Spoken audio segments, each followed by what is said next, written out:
Hello everyone, welcome to Synopsis. My name is Ankit Chaudhary and I am your faculty for Public Administration and GS. इस video में हम हमारी polity की PT 360 series जो है उसको आगे बढ़ाने वाले हैं और उसका पार्ट 3 लेजिस्लेचर, आज हम लेजिस्लेचर से रिलेटेड जो भी न्यूज में रहा है उसको देखने वाले हैं। वीडियो में आगे बढ़ने से पहले मैं आपको सिनॉप्सिस में जो हम आपके लिए स्पेशल कोर्सेज अवेलेबल करा रहे हैं उसके बारे में थोड़ी सी इन्फॉर्मेशन दे दूं। जब आप हमारी वेबसाइट पे जाओगे synopsisias.in तो वहां पे स्पेशल कोर्सेज के सेक्शन में आपको इन्फॉर्मेशन मिल जाएगी कि कौन कौन से कोर्सेज आपके लिए अवेलेबल हैं। जैसे हो गया 2020 50-50 सीरीज, ये आपके करंट अफेयर्स से रिलेटेड आपको यहाँ पे मिल जाएगा। ऐसे ही द हिंदू और इंडियन एक्सप्रेस इन 5 मिनट्स, यहाँ पे द हिंदू और इंडियन एक्सप्रेस के जो सबसे इंपॉर्टेंट न्यूज होती हैं पूरे दिन की, उनको 5 मिनट्स में हम आपके लिए अवेलेबल कराते हैं in a very short and concise manner.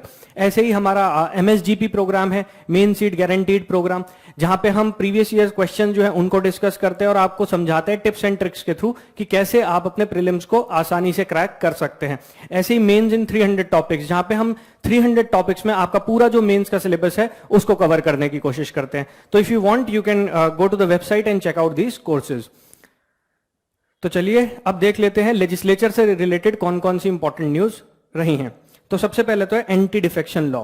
Anti defection आपको पता होना चाहिए। डिफेक्शन का मतलब होता है दल बदल। जब कोई कैंडिडेट एक पर्टिकुलर पॉलिटिकल पार्टी की सीट पे चुनाव लड़के आता है और उसके बाद चुनने के बाद जब पब्लिक उसे इलेक्ट कर लेती है, वो अपनी पॉलिटिकल पार्टी को छोड़ देता है और किसी और पॉलिटिकल पार्टी में शामिल हो जाता है आफ्टर बीइंग इलेक्टेड, तो उसको बोला जाता है डिफेक्शन। अब डिफेक्शन जो है वो कहीं ना कहीं इंस्टेबिलिटी लाता है पॉलिटिकल प्रोसेस में, तो फिर 1985 में एंटी डिफेक्शन लॉ को इंट्रोड्यूस किया गया था। तो उसी के बारे में हम बात करने वाले हैं। और जो आपका 10th शेड्यूल है, ध्यान रखिएगा 10th शेड्यूल जो है कॉन्स्टिट्यूशन में, वो आपके एंटी डिफेक्शन से रिलेटेड है। तो न्यूज क्या है, सुप्रीम कोर्ट ने ये बोला है पार्लियामेंट को कि एंटी डिफेक्शन के केस में जो फाइनल एडजुडिकेटिंग अथॉरिटी है, जो फाइनल डिसीजन मेकिंग अथॉरिटी है, वो होते हैं आपके प्रिजाइडिंग ऑफिसर। जैसे अगर लोकसभा और राज्यसभा के रिस्पेक्ट में मैं बात करता हूं तो वहां पे स्पीकर को वो पावर दी गई है, लोकसभा में और राज्यसभा में चेयरमैन के पास ये पावर होती है कि किसी को डिस्क्वालीफाई वो कर सकता है। लेकिन बहुत बार क्या होता है, उस पावर का ये या एलिज किया जाता है, इल्जाम लगाया जाता है कि उस पावर का मिसयूज किया गया है, क्योंकि अल्टीमेटली जो आपके स्पीकर हैं या चेयरपर्सन हैं वो किसी एक पर्टिकुलर पॉलिटिकल पार्टी से एसोसिएटेड ही होते हैं। तो इस वजह से कहा जाता है कि वहां पे बायस आ जाता है, वो पार्शियल होकर काम करते हैं। तो इसीलिए सुप्रीम कोर्ट ने पार्लियामेंट से बोला है कि लॉ बना के एक स्पेशल अथॉरिटी बनाई जाए। आप एक ट्रिब्यूनल बना सकते हैं, इंडिपेंडेंट ट्रिब्यूनल, जिसको ये पावर दे दी जाए कि एंटी डिफेक्शन के लॉ में वो जो है फाइनल डिसीजन लेगा। तो ये पावर स्पीकर और जो आपके चेयरपर्सन है उनसे ले ली जाए और किसी इंडिपेंडेंट ट्रिब्यूनल को ये पावर पास ऑन कर दी जाए। Amend the constitution to strip legislative assembly speakers of their exclusive power to decide on matters of disqualification. The presiding officer does not have the power. अब देखो anti defection law के under presiding officer ये तो decide कर सकता है कि disqualify करना है किसी एमपी को या किसी एमएलए को या नहीं करना, लेकिन उसके पास इससे ज्यादा पावर नहीं होती। तो उसके पास क्या पावर नहीं है, either indicate the period for which a person is disqualified. तो वो डिस्क्वालीफाई कर सकता है, लेकिन वो ये नहीं बता सकता कितने टाइम के लिए डिस्क्वालीफाई किया गया। तो यहां पे कोई टाइम पीरियड नहीं दिया गया, वो पावर उसके पास नहीं है। Can not bar someone from contesting election. आप उसे डिस्क्वालीफाई कर दो लेकिन वो दोबारा से इलेक्शन लड़के आ सकता है, तो आप उसे डिस्क्वालीफाई कर सकते हो, बस इससे ज्यादा पावर नहीं है। वो दोबारा इलेक्शन कंडक्ट कर सकता है, you can not bar him.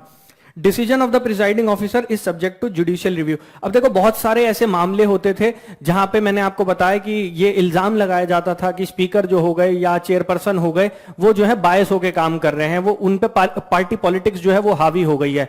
तो सुप्रीम कोर्ट का एक बहुत फेमस केस है किहोतो होलोहान केस, और किहोतो होलोहान केस जो है एग्जाम में भी पूछा जाता है। तो किहोतो होलोहान केस में 1993 में सुप्रीम कोर्ट ने ये बोला था कि ये जो प्रिजाइडिंग ऑफिसर का डिसीजन है it is not beyond judicial review. तो 1993 किहोतो होलोहान केस के बाद सुप्रीम कोर्ट ने कहा है कि जो भी डिसीजन मेकिंग होती है उसको चैलेंज किया जा सकता है कोर्ट के अंडर।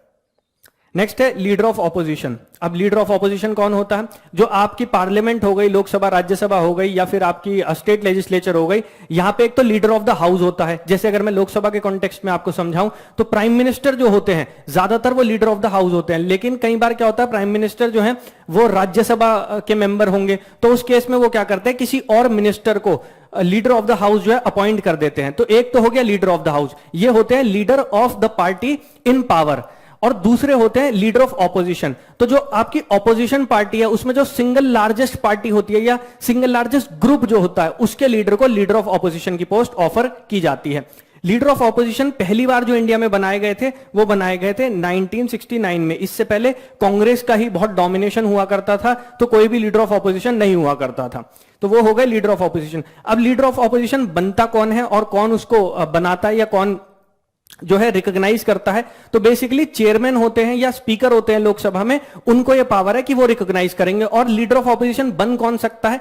सिंगल लार्जेस्ट पार्टी जिसे 1/10 सीट मिली हो लोकसभा में, उसके लीडर को लीडर ऑफ ऑपोजिशन जो है वो रिकॉग्नाइज किया जा सकता है। तो सिंगल लार्जेस्ट पार्टी या ग्रुप जिसको 1/10 मिनिमम कितनी सीट्स होनी चाहिए? 1/10 सीट मिलनी चाहिए, तब लीडर ऑफ ऑपोजिशन जो है बनाया जा सकता है। अब ये न्यूज में क्यों है? क्योंकि 2019 में भी कोई लीडर ऑफ ऑपोजिशन रिकॉग्नाइज नहीं किया गया है, क्योंकि कोई भी सिंगल लार्जेस्ट पार्टी इतनी बड़ी नहीं है कि उसको 1/10 सीट मिली हो। तो 2014 में भी कोई लीडर ऑफ ऑपोजिशन नहीं था और अभी भी 2019 में भी लोकसभा में कोई लीडर ऑफ ऑपोजिशन नहीं है। ये मैंने आपको समझाई दिया है। None of the political parties were able to secure minimum 10%, 1/10 हो गया तो वो 10% हो गया, strength required to be eligible for leader of opposition post. अब ये लीडर ऑफ ऑपोजिशन पहली बार तो 1969 में बनाया गया था, लेकिन ये जो पोस्ट होती है इसको स्टैट्यूटरी रिकॉग्निशन मिला हुआ है, तो अब लॉ बना दिया गया है और लॉ में उसको रिकॉग्नाइज किया गया है। वो लॉ कौन सा है? Salaries and allowances of leader of opposition in parliament act 1977। तो 1977 से जो आपका लीडर ऑफ ऑपोजिशन है वो एक स्टैट्यूटरी पोस्ट बन गया है, लॉ में उसको रिकॉग्नाइज किया गया। That define LOP as the leader of largest opposition party. और ये ध्यान रखना कितनी स्ट्रेंथ होनी चाहिए? 1/10। अगर 1/10 स्ट्रेंथ नहीं होती तो फिर ये जो है स्पीकर के ऊपर हो जाता है कि वो रिकॉग्नाइज करना चाहे या नहीं। लेकिन 1/10 अगर स्ट्रेंथ है तो फिर जो सिंगल लार्जेस्ट पार्टी है, जो ऑपोजिशन में सिंगल लार्जेस्ट पार्टी है, उसके लीडर को आपको रिकॉग्नाइज करना ही पड़ेगा। नेक्स्ट है इंपीचमेंट ऑफ यूएस प्रेसिडेंट। अब डोनाल्ड ट्रंप जो है उनका इंपीचमेंट हुआ था, तो इस वजह से न्यूज में रहा है। और डोनाल्ड ट्रंप जो है वो थर्ड लीडर बन गए हैं या थर्ड प्रेसिडेंट बन गए हैं यूएसए के जो इंपीच किए गए हैं। ठीक है, इनसे पहले 1998 में बिल क्लिंटन जो है उनको भी इंपीच किया गया था, और उससे पहले बहुत ही पुरानी बात है 1860s में एक प्रेसिडेंट हुआ करते थे यूएसए के, उनको भी इंपीच किया गया था। So he is the third president of USA.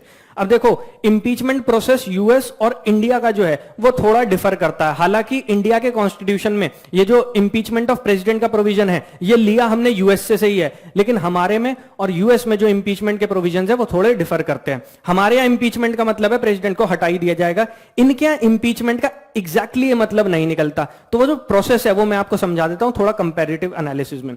India में कब किया जा सकता है इंपीचमेंट? उसके लिए कंडीशन दिए वायलेशन ऑफ द कॉन्स्टिट्यूशन, और वो दिया गया आर्टिकल 61। तो आर्टिकल 61 के अंडर प्रेसिडेंट को इंपीच किया जा सकता है, और कंडीशन क्या है? Violation of the constitution. USA में कंडीशन क्या है?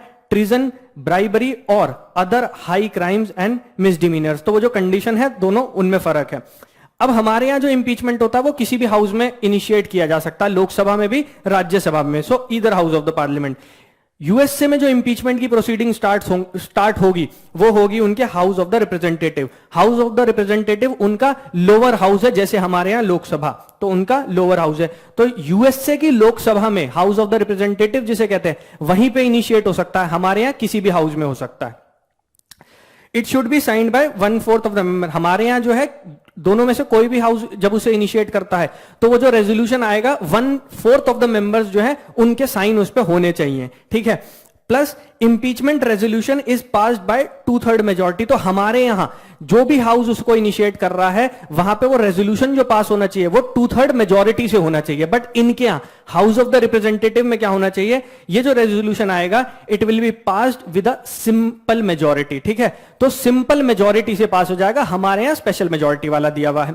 ऐसे ही जब हमारे यहां एक हाउस से पास हो जाता है वो रेजोल्यूशन, तो वो दूसरे हाउस में चला जाता है और दूसरे हाउस में भी वही सारी प्रोसीडिंग्स होती हैं। बट इनके यहां अब क्या होगा वो थोड़ा डिफरेंट है, वो समझ लो।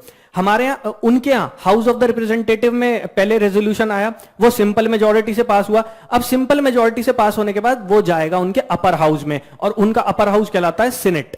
अब जाएगा वो सीनेट में। सीनेट में क्या होगा? जैसे कोर्ट प्रोसीडिंग्स होती हैं बिल्कुल वैसे ही प्रोसीडिंग होगी, वहां पे प्रेसिडेंट भी प्रेजेंट होंगे, उनको मौका दिया जाएगा, उनको रिप्रेजेंटेटिव दिया जाएगा कि वो उन्हें रिप्रेजेंट कर दे। तो नेक्स्ट द सीनेट और upper house is convened like a court with both the sides presenting evidence, तो दोनों साइड जो होंगी वो एविडेंस प्रेजेंट करेंगी। अब क्या होगा, जब कंक्लूड हो जाएगी वहां पे, अब दोनों साइड ने अपने एविडेंस प्रेजेंट कर दिए, अब सीनेट में वोटिंग होगी, और अब जो वोटिंग होगी वो होनी चाहिए 2/3 मेजॉरिटी से। तो पहले जो हाउस ऑफ द रिप्रेजेंटेटिव था उसमें कितनी चाहिए थी आपको, सिंपल मेजॉरिटी, लेकिन अब कितनी चाहिए, 2/3 of the majority. So at the conclusion of this hearing the president can be remove from office only if 2/3 of the senate votes for it. तो 2/3 सीनेट जब वोट करेगी तभी उन्हें रिमूव किया जाएगा, ठीक है। तो इंपीचमेंट कौन कर रहा है वहां पे, लोअर हाउस कर रहा है, उनका हाउस ऑफ द रिप्रेजेंटेटिव, लेकिन रिमूव कौन कर रहा है उन्हें, वो अपर हाउस जब 2/3 मेजॉरिटी से वोटिंग कर देगा तब रिमूव किया जाएगा। और इसी वजह से प्रेसिडेंट ट्रंप जो है उनको 2 बार इंपीच किया गया, 2019 में भी उनको इंपीच तो किया गया था, लेकिन रिमूव नहीं हो पाए थे क्योंकि सीनेट में 2/3 मेजॉरिटी से वो रेजोल्यूशन पास नहीं हो पाया था। नेक्स्ट है हमारा private members bill. Private member bill क्या होता है, अब देखो बिल जो होते हैं ना, एक तो गवर्नमेंट के हो सकते हैं, एक प्राइवेट मेंबर के हो सकते हैं। मिनिस्टर्स को छोड़ के जो भी लेजिस्लेचर में बैठा होता है, जो भी मेंबर होते हैं लेजिस्लेचर के, समझ लो लोकसभा है, राज्यसभा है, तो वहां पे मिनिस्टर्स को छोड़ के और जितने भी एमपी हैं, चाहे वो किसी पॉलिटिकल पार्टी के हों, वो कहलाते हैं आपके प्राइवेट मेंबर्स। और ये प्राइवेट मेंबर्स जो है ये भी बिल्स को इंट्रोड्यूस कर सकते हैं, लेकिन प्राइवेट मेंबर्स जो हैं वो मनी बिल इंट्रोड्यूस नहीं कर सकते। हां, कॉन्स्टिट्यूशनल अमेंडमेंट बिल जरूर वो इंट्रोड्यूस कर सकते हैं। So private members can bring constitutional amendment bill but not money bill. तो मनी बिल वो इंट्रोड्यूस नहीं कर सकते। तो ध्यान रखना, जो भी बिल प्राइवेट मेंबर इंट्रोड्यूस कर रहा है उसको बोल देते हैं हम प्राइवेट मेंबर बिल, और जो बिल मिनिस्टर्स इंट्रोड्यूस करते हैं वही होते हैं गवर्नमेंट के bill. The last time a private member bill was passed by both the houses was in 1970। अब देखो प्राइवेट मेंबर बिल आ तो जाता है लेकिन उनका पास होना बहुत मुश्किल होता है। तो लास्ट टाइम दोनों हाउसेज ने प्राइवेट मेंबर बिल पास किया, वो कब हुआ था, 1970 में। ज्यादातर केसेस में होता क्या है, प्राइवेट मेंबर बिल लेकर आता है, गवर्नमेंट जो है उनसे रिक्वेस्ट करती है कि आप ये बिल वापस ले लीजिए, हम इसी बिल को या अपने एक मॉडिफाइड वर्जन को इंट्रोड्यूस करेंगे और आपने जो भी चीजें या जो भी डिमांड्स रखी हैं, आपके बिल में जो भी क्लॉजेस थे वो हम अपने बिल में इंट्रोड्यूस कर लेंगे। और ऐसा ही हुआ था ट्रांसजेंडर एक्ट की अगर मैं बात करूं, ट्रांसजेंडर पर्सन बिल जो है वो पहले एक प्राइवेट मेंबर बिल की तरह इंट्रोड्यूस हुआ था, लेकिन बाद में गवर्नमेंट ने उसे गवर्नमेंट बिल की तरह इंट्रोड्यूस कर दिया था। It was the supreme court enlargement of criminal appellate jurisdiction bill. तो वो जो 1970 में पास हुआ था वो ये वाला बिल था, supreme court enlargement of criminal appellate jurisdiction bill 1968। अब ये क्यों न्यूज में रहा है, कांग्रेस के एक एमपी हैं, उन्होंने एक बिल इंट्रोड्यूस किया था जहां पे उन्होंने बोला है कि ये जो इलेक्शन का एक्सपेंडिचर होता है, इस पे जो लिमिट लगाई गई है, इस लिमिट को हटा दिया जाए और स्टेट फंडिंग ऑफ इलेक्शन जो है वो होनी चाहिए। इस वजह से न्यूज में था private member bill to remove the limit on election expenditure and for state funding of election. और देखो जब भी स्टेट फंडिंग ऑफ इलेक्शन आएगा तो फिर एक कमेटी जो है उनकी रिकमेंडेशन आपको ध्यान होनी चाहिए, इंद्रजीत गुप्ता कमेटी। इंद्रजीत गुप्ता कमेटी ने 1998 में यह रिकमेंडेशन दी थी कि इंडिया में स्टेट फंडिंग ऑफ इलेक्शन जो है वो आ जानी चाहिए। नेक्स्ट है cabinet committees reconstituted.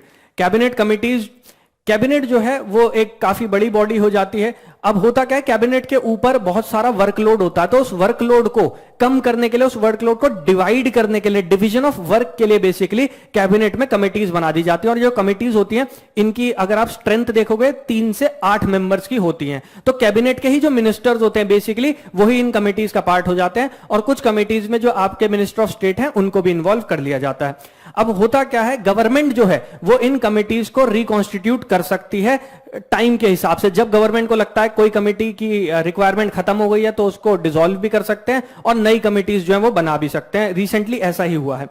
All committees of cabinet are chaired और headed by prime minister except. अब देखो ज्यादातर जो कैबिनेट कमिटीज होती है ना, उनके चेयरपर्सन जो होंगे, उनको हेड जो करेंगे वो प्राइम मिनिस्टर खुद होते हैं। कुछ कमिटीज ऐसी होती हैं जिनके चेयरपर्सन आपको या तो मिलेंगे होम मिनिस्टर या मिलेंगे फाइनेंस मिनिस्टर। तो ज्यादातर जो आपकी कैबिनेट कमिटीज हैं, ध्यान रखना उनके जो चेयरपर्सन होते हैं वो कौन हो जाते हैं, वो होते हैं हमारे प्राइम मिनिस्टर। आज की डेट में 2 कमेटी ऐसी हैं जिनके चेयरपर्सन प्राइम मिनिस्टर नहीं है। वो कौन कौन सी कमेटी है, cabinet committee on parliamentary affairs, ठीक है, और दूसरी है कैबिनेट कमेटी ऑन एकोमोडेशन। तो 2 कमेटी आज की डेट में ऐसी है जिनके चेयरपर्सन प्राइम मिनिस्टर नहीं है, cabinet committee on parliamentary affair और कैबिनेट कमेटी ऑन एकोमोडेशन। इनके जो चेयरपर्सन है वो है आपके होम मिनिस्टर, ठीक है, तो ये ध्यान रखना। Next, revise schedule for monsoon session of the parliament. अब इंडिया की जो पार्लियामेंट है ये अलग अलग सेशंस में मिलती है अपने बिजनेस को ट्रांजैक्ट करने के लिए, और एक साल में लगभग 3 जो आपके सेशंस हैं वो होते हैं। एक होता है बजटरी सेशन जो फरवरी के आसपास शुरू होता है, दूसरा होता है आपका मॉनसून सेशन। ये मॉनसून सेशन जुलाई से शुरू होता है, और क्योंकि ये मॉनसून का जो टाइम होता है इंडिया में जून से शुरू हो जाता है मॉनसून, तो उसके पैरेलल होता है, इसलिए हमने उसको नाम दे दिया आपका मॉनसून सेशन। और लास्ट सेशन होता है वो होता है विंटर सेशन जो नवंबर दिसंबर में होता है। तो यहां पे क्या है, लास्ट ईयर 2020 में क्योंकि देश में लॉकडाउन था तो ठीक ढंग से काम नहीं हो पाया था, या फिर पार्लियामेंट जो उसकी प्रोसीडिंग्स चल नहीं पाई थी, तो बिजनेस जो था वो बहुत ज्यादा हो गया था, बहुत सारे बिल्स जो हैं वो पेंडिंग पड़े हुए थे। इसी वजह से जो आपका मॉनसून सेशन है उसका स्केड्यूल जो है वो रिवाइज कर दिया गया था, और क्या कहा गया था, as per the revise schedule there will be no question hour. अब ये जो सेशंस होते हैं, सेशंस में भी हर सेशन में बहुत सारी मीटिंग्स होती है, और मीटिंग्स भी सिटिंग में होती है। मीटिंग बेसिकली जब डेली पार्लियामेंट मिलती है सेशन के दौरान अपने बिजनेस को ट्रांजैक्ट करने के लिए, उसको हम बोल देते हैं उनकी मीटिंग। और हर मीटिंग में 2 सिटिंग होती है, एक मॉर्निंग होती है और एक पोस्ट लंच होती है। हर सिटिंग का जो मॉर्निंग सिटिंग होती है उसका पहला घंटा जो हो गया आपका, वो होता है आपका क्वेश्चन आवर। क्वेश्चन आवर में जो आपके एमपीज होते हैं वो मिनिस्टर से क्वेश्चन कर सकते हैं, और मिनिस्टर जो है उनका जवाब देते हैं। क्वेश्चन भी जो होते हैं आपके वो 3 टाइप के हो सकते हैं। एक होते हैं आपके स्टार्ट क्वेश्चन, दूसरे होते हैं आपके अनस्टार्ट, और कुछ होते हैं शॉर्ट नोटिस क्वेश्चन। अब ये कहा गया था रिवाइज शेड्यूल में कि स्टार्ड क्वेश्चन नहीं पूछे जा सकते। स्टार्ड क्वेश्चन बेसिकली वो क्वेश्चन होते हैं जो ओरली पूछे जाते हैं। तो ये कह दिया गया था कि क्वेश्चन आर नहीं हो पाएगा, और ओरल क्वेश्चन जो है वो नहीं पूछे जा सकते, क्योंकि बिजनेस बहुत सारा हो गया है, तो हमें बिजनेस ट्रांजैक्ट करना है, हमें बिल्स पास करने हैं, एक्ट्स बनाने हैं। MP can ask unstarred question. Unstarred question वो क्वेश्चन होता है जिनके रिटन आंसर देने पड़ते हैं। तो एमपीज को ये कह दिया गया था आप अनस्टार्ड क्वेश्चन पूछिए, आप ऐसे क्वेश्चन पूछिए जिनके रिटन आंसर देने, ओरल क्वेश्चन जो है वो नहीं पूछे जाएंगे। Also 0 hour will be restricted in both the houses. जो 0 आवर है, क्वेश्चन आर के बाद जो नेक्स्ट घंटा होता है उसको हम नाम देते हैं 0 आवर। तो ये कहा गया था 0 आवर को भी रिस्ट्रिक्ट किया जाएगा। और ये जो रिवाइज शेड्यूल डिसाइड किया था, ये किया था आपकी बिजनेस एडवाइजरी कमेटी। जो बिजनेस एडवाइजरी कमेटी है वो डे टू डे जो बिजनेस होता है, हाउस में ट्रांजैक्शन ऑफ बिजनेस होता है, उसमें किस काम को कितना टाइम एलोकेट करना है वो डिसाइड करता है। तो बिजनेस एडवाइजरी कमेटी ने ही ये रिवाइज शेड्यूल जो है वो डिसाइड किया था। बिजनेस एडवाइजरी कमेटी क्या करती है, it regulates the programme and time table of the house. तो बिजनेस एडवाइजरी कमेटी आपके लिए इंपॉर्टेंट हो जाती है, इसको पढ़ लेना और देख लेना इसके चेयरपर्सन कौन होते हैं। इसके चेयरपर्सन जो आपके प्रिजाइडिंग ऑफिसर होते हैं हाउस के, उन्हीं को बनाया जाता है, जैसे लोकसभा में स्पीकर हो गए। अब आ जाता है कोरम। ये भी न्यूज में रहा है, कोरम का मतलब क्या होता है।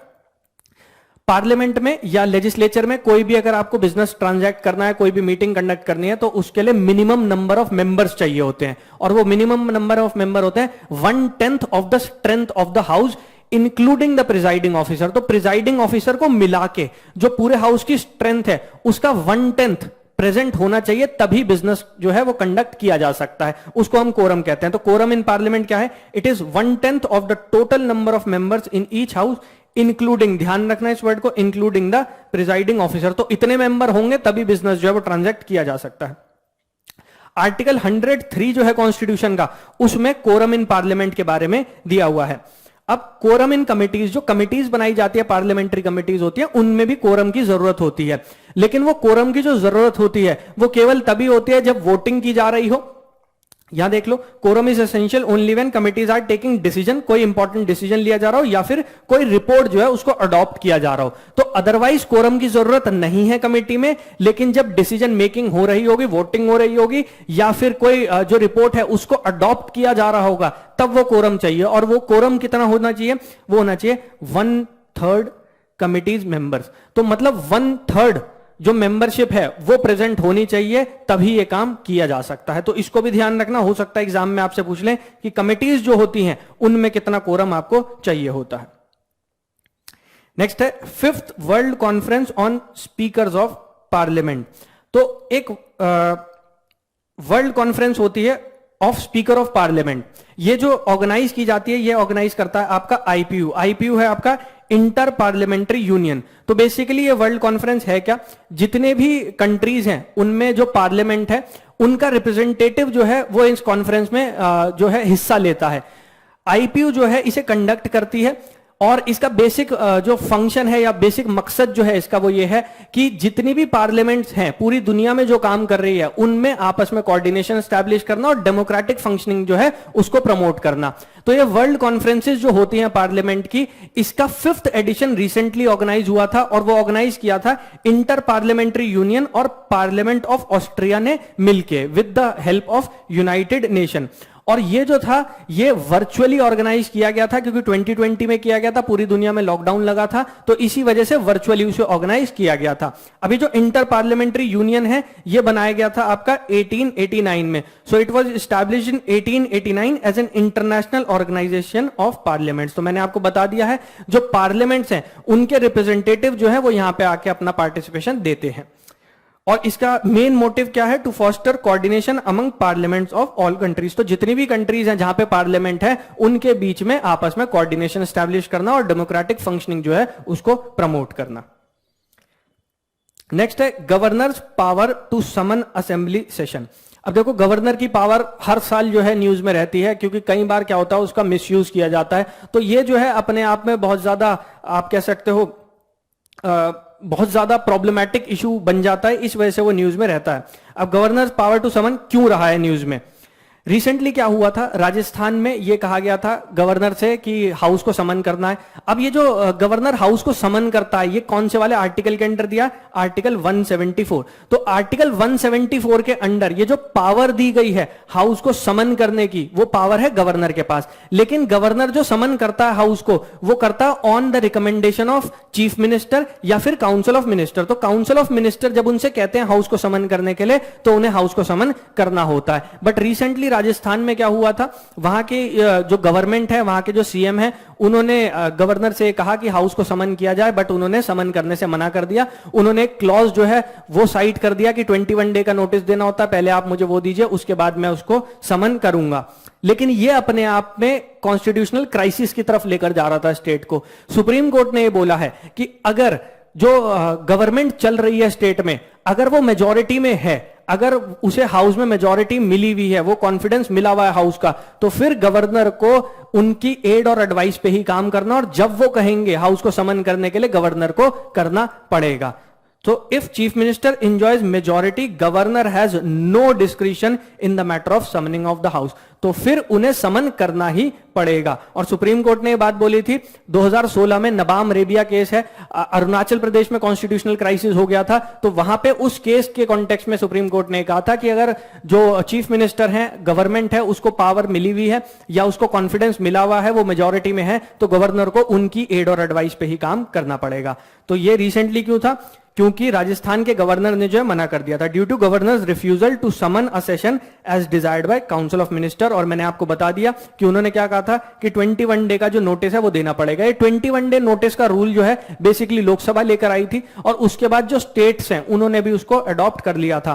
और ये रूल जो है आज की डेट में इस रूल को थोड़ा मॉडिफाई कर दिया गया, अब 15 डेज का वो रूल हो गया है। बहरहाल लेकिन अगर गवर्नमेंट है वो मेजॉरिटी में है, उसको हाउस का सपोर्ट है, तो फिर वहां पे रिफ्यूज नहीं कर सकते गवर्नर, सुप्रीम कोर्ट ने बोला है।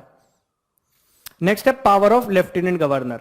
अब लेफ्टिनेंट गवर्नर जो पोजीशन होती है ये होती है आपकी यूनियन टेरिटरीज में। यूनियन टेरिटरीज जो होती हैं they are governed by the centre directly और बेसिकली प्रेसिडेंट के अंडर वो आती हैं।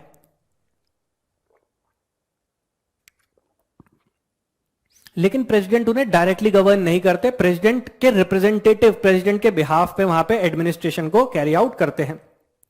कुछ यूनियन टेरिटरीज में उन्हें एडमिनिस्ट्रेटर बोला जाता है और कुछ यूनियन टेरिटरीज जैसे दिल्ली हो गई, पुडुचेरी हो गई, जम्मू एंड कश्मीर हो गई, लद्दाख हो गई, यहां पे जो एडमिनिस्ट्रेटर है उसको नाम दिया जाता है आपका लेफ्टिनेंट गवर्नर। तो ये जो न्यूज में रहे हैं ये रहे हैं पुडुचेरी के कॉन्टेक्स्ट में, जहां पे किरण बेदी जी जो है वो लेफ्टिनेंट गवर्नर थी। तो वहां पे हुआ क्या था, जो सिंगल जज बेंच थी, 2019 की बात है, मद्रास हाई कोर्ट की सिंगल जज बेंच जो है उसने एक डिसीजन दिया था जहां पे उन्होंने कहा था कि लेफ्टिनेंट गवर्नर जो है पुडुचेरी का वो इंटरफेयर नहीं करेगा इलेक्टेड गवर्नमेंट की डे टू डे फंक्शनिंग में। तो वहां पे 2019 में ये बात बोल दी थी मद्रास हाई कोर्ट ने। लेकिन अभी रिसेंटली मद्रास हाई कोर्ट का एक और जजमेंट आया है जहां पे मद्रास हाई कोर्ट ने इसको रिवर्स कर दिया है। अब क्या कहा गया है, Madras high court has set aside this judgment, centre will take final decision in matters referred by LG in case of difference of opinion with the UT government. कि जो वहां पे यूनियन टेरिटरी में पुडुचेरी में जो इलेक्टेड गवर्नमेंट है, अगर elected government और एलजी के बीच में कोई इशू होता है किसी बात को लेकर और वहां पे डिफरेंस ऑफ ओपिनियन आ जाता है, तो एलजी उस मैटर को रेफर करेगा सेंटर गवर्नमेंट को, और सेंटर गवर्नमेंट जो कहेगी वही फाइनल डिसीजन होगा। तो इसी वजह से वो जो पहले वाला डिसीजन है वो रिवर्स हो गया है। यहां पे पावर किसके पास शिफ्ट हो गई है, वो एलजी या फिर सेंटर गवर्नमेंट के पास हो गई है। किससे? जो इलेक्टेड गवर्नमेंट थी उससे। नेक्स्ट है Jammu and Kashmir domicile rules. अब ये क्या है? रिसेंटली आपको पता है जम्मू एंड कश्मीर को रीऑर्गेनाइज किया गया है। जम्मू एंड कश्मीर पहले स्टेट हुआ करता था, लेकिन आज की डेट में Jammu and Kashmir reorganisation act 2019 के थ्रू उसको एक यूनियन टेरिटरी बना दिया गया विद अ लेजिस्लेटिव असेंबली। अब पहले क्या था, जम्मू एंड कश्मीर में जो सिविल सर्विस हुआ करती थी वहां पे गजेटेड और नॉन गजेटेड दोनों पोस्ट जो है स्टेट के अंडर, वहां पे सिर्फ जो जम्मू कश्मीर के परमानेंट रेजिडेंट होते थे उन्हीं को वो एम्प्लॉयमेंट दी जा सकती थी। अब क्या किया गया है, होम मिनिस्ट्री का एक ऑर्डर आया है और उस ऑर्डर में क्या किया गया है, जो पुराने 2010 का एक लॉ चल रहा था जम्मू एंड कश्मीर में उसको अमेंड किया गया है और वहां पे परमानेंट रेजिडेंट जो वर्ड है उसको हटा दिया है और उसकी जगह डोमिसाइल वर्ड जो है उसको इंट्रोड्यूस कर दिया गया है। तो अब जम्मू एंड कश्मीर की सिविल सर्विसेज जो है वहां पे बोथ जो आपकी गजेटेड और नॉन गजेटेड पोस्ट है, वहां पे जो जम्मू एंड कश्मीर के डोमिसाइल हैं वो भी अप्लाई कर सकते हैं और वो भी उन पोस्ट में शामिल हो सकते हैं। So earlier this power rested with legislative assembly on JNK। The order provides protection to domiciles to any post in the government. तो अब किसी भी पोस्ट में वो अप्लाई कर सकते हैं। पहले परमानेंट रेजिडेंट को दिया गया था, अब ये डोमिसाइल वर्ड लिख दिया गया है। Earlier all jobs were exclusively reserved for permanent resident, और यह भी डिफाइन कर दिया गया है कि डोमिसाइल कौन होगा। तो अब सभी डोमिसाइल जो है वो अप्लाई कर सकते हैं। Jammu and Kashmir transaction of business rules. अब जम्मू एंड कश्मीर के लिए ट्रांजैक्शन ऑफ बिजनेस रूल्स जो हैं वो बनाए गए हैं और मैंने अभी आपको बताया वो जो होम मिनिस्ट्री है उसने रिलीज किया है। Ministry of home affairs notified transaction of business rule of the government of union territory of JNK 2019, और इन्हीं रूल्स के थ्रू वो चेंज किया गया है। Rules were notified under JNK reorganisation act of 2019। Under the rules police, public order, all India service and anti-corruption will fall under the executive functioning of lieutenant governor. तो police हो गया, public order हो गया, all India services हो गया और anti corruption, ये subject किसको दे दिए गए हैं, ये सब्जेक्ट हो गए लेफ्टिनेंट गवर्नर। तो अल्टीमेट पावर किसके पास आ गई है इन सब्जेक्ट्स में, लेफ्टिनेंट गवर्नर। तो वो जो इलेक्टेड गवर्नमेंट होगी उससे वो पावर छीन ली गई है। द CM और council of minister will have no say in their functioning. In case of difference of opinion between LG and a minister, the decision of LG shall be deemed to be acceptable। तो यहां पे जो ज्यादा power दे दी गई है, जो strong कर दिया गया वो LG को कर दिया गया। अगर किसी मैटर को लेकर किसी मिनिस्टर और LG के बीच में कोई डिफरेंस ऑफ ओपिनियन होता है तो फाइनल डिसीजन किसका होगा, वो LG का माना जाएगा। नेक्स्ट है राज्यसभा के इलेक्शंस। अब 2020 की बात है, लास्ट ईयर राज्यसभा में इलेक्शन होने थे। राज्यसभा आपको पता है परमानेंट बॉडी है और हर एवरी सेकेंड ईयर 1/3 जो मेंबर्स होते हैं वो रिटायर हो जाते हैं और उनकी जगह नए मेंबर्स आ जाते हैं। तो उसके लिए इलेक्शन कंडक्ट कराने पड़ते हैं और वो इलेक्शन कौन कराता है, वो कराता है इलेक्शन कमीशन ऑफ इंडिया। लेकिन 2020 में मार्च के महीने में 26 मार्च को इलेक्शन होने थे, वो नहीं हो पाए क्योंकि देश में लॉकडाउन लग गया था। अब जो आपका इलेक्शन कमीशन है उसके पास ये पावर है कि इलेक्शन की जो टाइम पीरियड है वो उसको एक्सटेंड कर सकता है अगर उसे लगता है कि इलेक्शन टाइमली कंडक्ट नहीं हो पाएंगे। तो इसी वजह से न्यूज में रहा था। Election commission extended the period of Rajya Sabha election beyond the prescribed term. तो जब इलेक्शन कंडक्ट होने थे, क्योंकि लॉकडाउन था, वहां पे इलेक्शन कंडक्ट नहीं करवाए जा सकते थे, इसी वजह से इलेक्शन कमीशन ने क्या किया था, उस पीरियड को एक्सटेंड कर दिया था। और ध्यान रखना इलेक्शन कमीशन के पास ये पावर है और ये पावर इलेक्शन कमीशन को देता है आपका रिप्रेजेंटेशन ऑफ पीपल्स एक्ट 1951 का सेक्शन 153। तो सेक्शन 153 और ऑफ RPA 1951 आपकी इलेक्शन कमीशन को पावर देता है कि वो एक्सटेंड कर सकते हैं। Under this section ECI can extend the time for the completion of any election. Next है फ्लोर टेस्ट। तो फ्लोर टेस्ट को लेकर सुप्रीम कोर्ट का एक डिसीजन आया था, इस वजह से वो न्यूज में रहा है। Governor can direct floor test even while the house is in session. ये बेसिकली MP के कॉन्टेक्स्ट में आया था। वहां पे कांग्रेस की जो है वो गवर्नमेंट चल रही थी, लेकिन कुछ कांग्रेस MLAs जो है उन्होंने रिजाइन कर दिया था। ऑलमोस्ट 22 MLAs जो थे उन्होंने रिजाइन कर दिया था।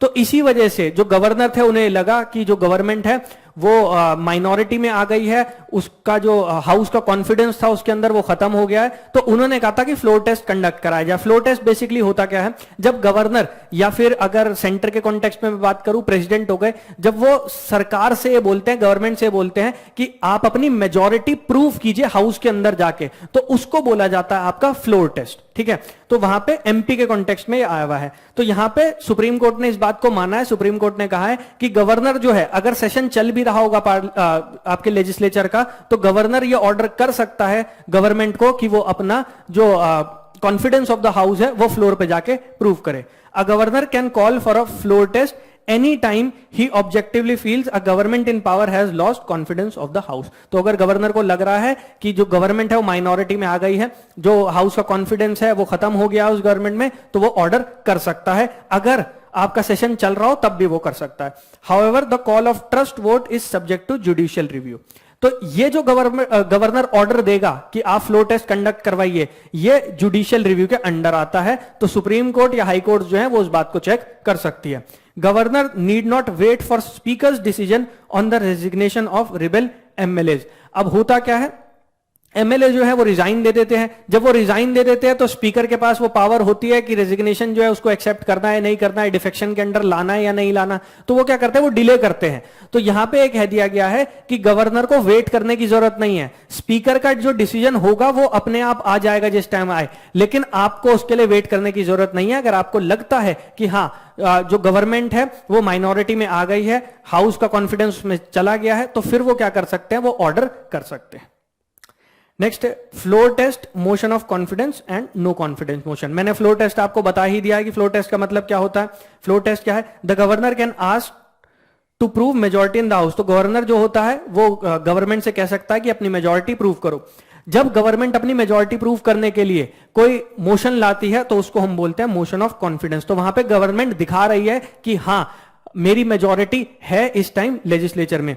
If the government wants to demonstrate its strength on the floor of the house, उसको कहते हैं मोशन ऑफ कॉन्फिडेंस। अब अगर जो ऑपोजिशन पार्टी है उसे लगता है कि नहीं जो गवर्नमेंट है वो माइनॉरिटी में आ गई है और जो कॉन्फिडेंस है हाउस का वो चला गया है उसके अंदर से, तो वो क्या कर सकते हैं, वो एक रेजोल्यूशन, वो एक मोशन ला सकते हैं। उस मोशन को हम कहते हैं no confidence motion, if the opposition party can move such a motion. तो आई होप आपको तीनों टर्म्स जो है वो क्लियर हो गए। नेक्स्ट है कैबिनेट कमिटीज। कैबिनेट कमिटीज मैंने आपको बताया ही था कि कैबिनेट जो है उस पर वर्कलोड ज्यादा होता है, उसको डिवाइड करने के लिए जो है डिवीजन ऑफ वर्क के कॉन्सेप्ट पे आप कैबिनेट कमिटीज जो है वो बनाते हैं। अब function of two cabinet committees या function of two recently created cabinet committees were widened. दो कैबिनेट कमेटी, अभी कैबिनेट कमिटीज को रिऑर्गेनाइज किया गया था जब नई गवर्नमेंट आई है, तो यहां पे दो कैबिनेट कमिटीज ऐसी हैं जिनके फंक्शंस जो हैं उनको इनलार्ज किया गया है, उनको बढ़ाया गया है। Changes were made by amending the Government of India Transaction of Business Rule 1961।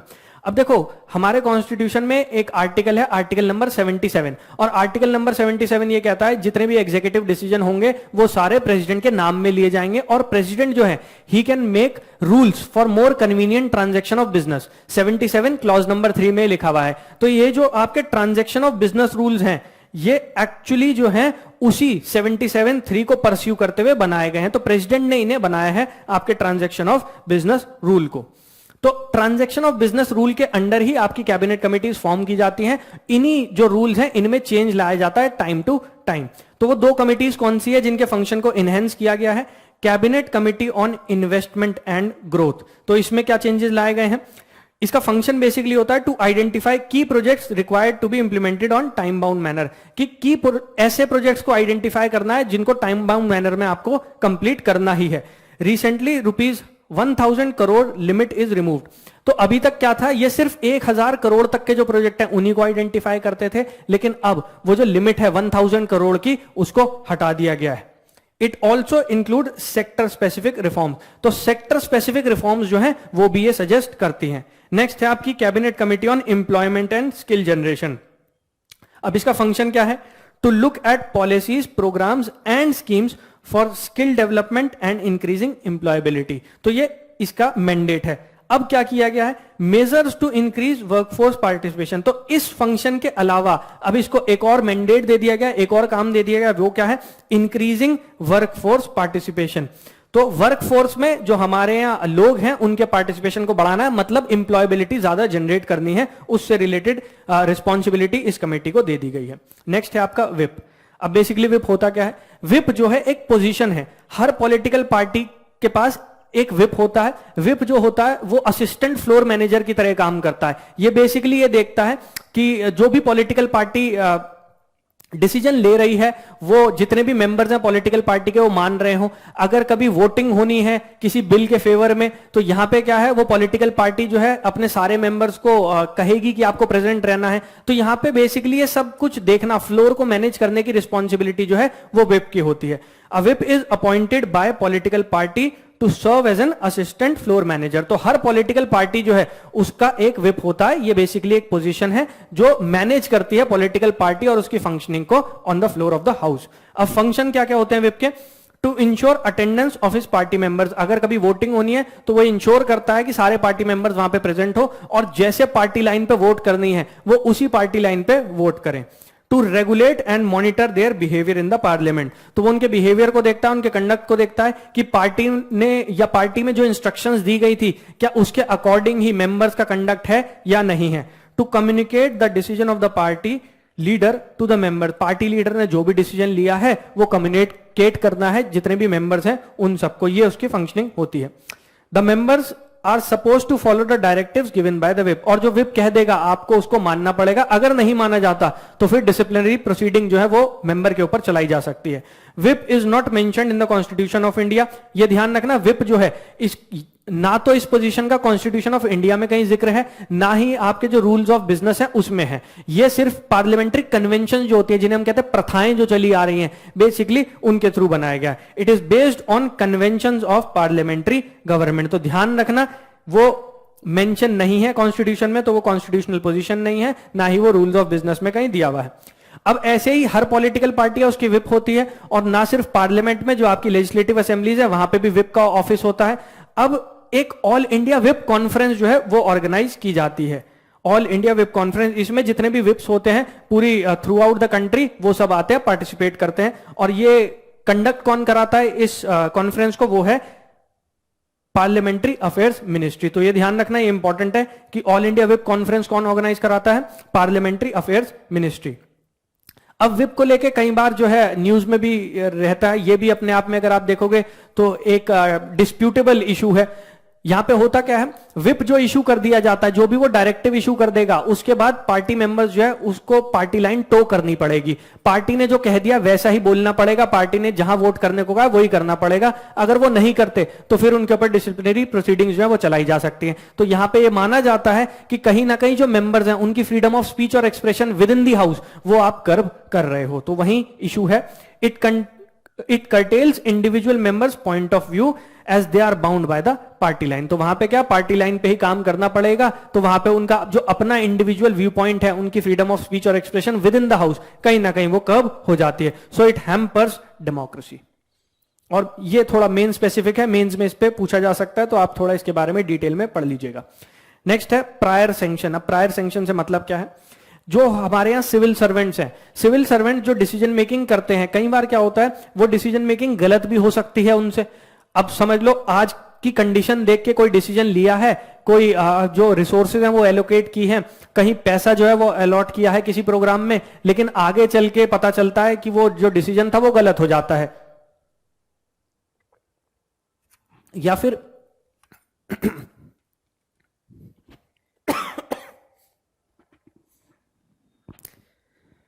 फिर वेस्टेज ऑफ मनी हो जाती है। तो ऐसे केस में क्या होता है, आपको सिविल सर्वेंट्स को एक कुशन देना पड़ता है, एक सिक्योरिटी देनी पड़ती है। नहीं तो क्या होगा, अगर कहीं गलती से वेस्टेज ऑफ फंड हुआ तो कोई भी उनके ऊपर इल्जाम लगा सकता है कि उन्होंने करप्शन किया है। तो गवर्नमेंट क्या करती है, वो उन्हें कुशन प्रोवाइड करती है, वो उन्हें सिक्योरिटी देती है। अगर आपको किसी सिविल सर्वेंट के ऊपर करप्शन के मैटर में केस चलाना है तो आपको पहले गवर्नमेंट की परमिशन लेनी पड़ेगी, और उसी को हमने नाम दिया है प्रायर सैंक्शन।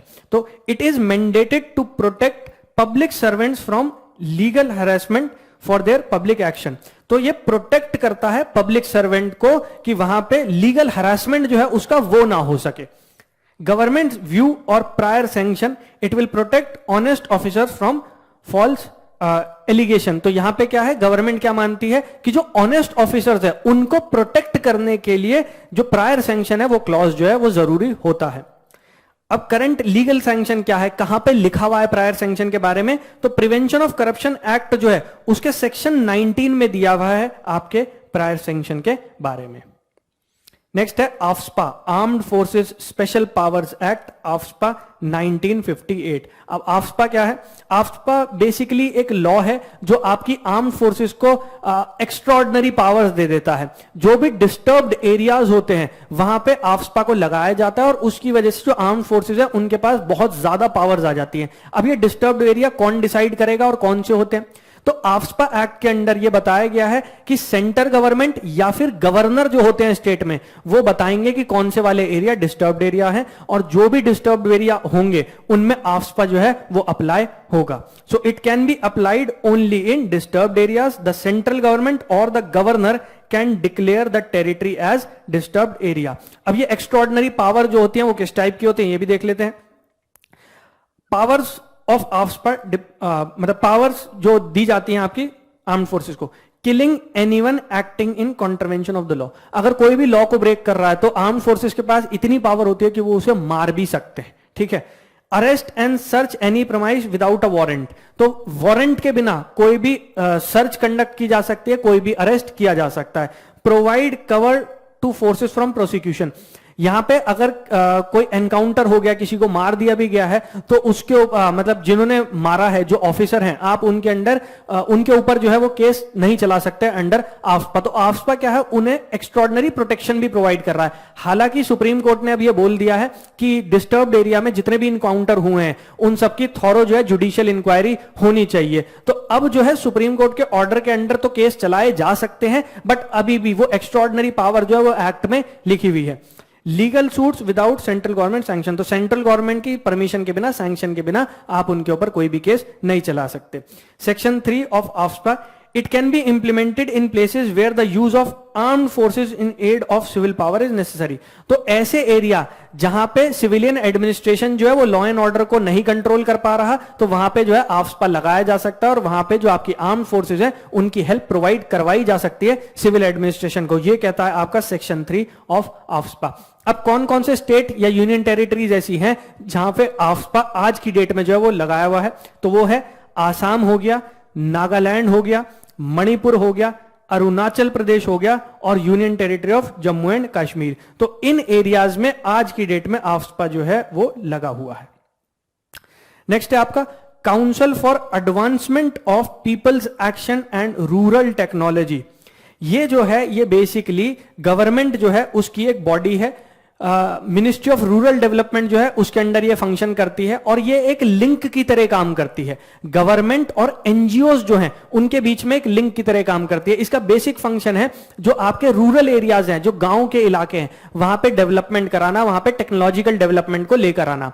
और देखो गवर्नमेंट की बहुत सारी स्कीम्स है, प्रोग्राम्स है, वो चलाए जाते हैं, बट ग्रास रूट लेवल तक ग्रामीण इलाकों में, रूरल बैकग्राउंड में उनके बेनिफिट्स जो हैं वो पहुंच नहीं पाते। तो ये बॉडी इसीलिए बनाई गई थी कि ये एनजीओज की मदद करे, ये गवर्नमेंट और एनजीओज के बीच में एक लिंक का काम करे।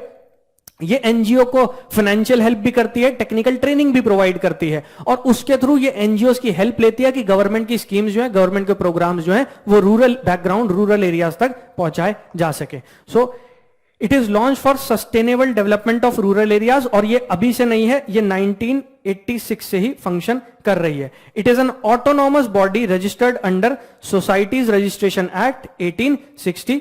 It works as a nodal agency between organisation and government. तो ध्यान रखना है एनजीओ और गवर्नमेंट के बीच में एक लिंक का काम करती है और बहुत सारे एनजीओ को सेटअप भी करवाया हुआ, बहुत सारे एनजीओ बनवाए भी हैं इस बॉडी ने। It is chaired by union minister of rural development. तो ये मिनिस्ट्री ऑफ रूरल डेवलपमेंट के अंडर ही काम करती है और इसके चेयरपर्सन कौन होते हैं? आपके minister of rural development. Final topic है आपका जस्टिस एमएन वेंकटाचलिया कमीशन। अब वेंकटाचलिया कमीशन क्या है? जो एनडीए की गवर्नमेंट थी 2000 में, अटल बिहारी वाजपेयी साहब की जो गवर्नमेंट थी, उसने एक कमीशन अपॉइंट किया था, national commission to review the working of the constitution. तो वो कमीशन जो था उसका मैंडेट ये था कि उसे ये बताना है कि हमारा कॉन्स्टिट्यूशन जो है वो कैसे काम कर रहा है, क्या हमारा कॉन्स्टिट्यूशन फेल तो नहीं हो रहा, हमारे कॉन्स्टिट्यूशन में क्या क्या चेंजेस लाने चाहिए टाइम के अकॉर्डिंग। उस कमिटी के जो चेयरपर्सन थे वो ex chief justice of India थे, उनका ही नाम है एम एन वेंकटाचलिया, जिनके नाम से उस कमिटी को आज की डेट में जाना जाता है।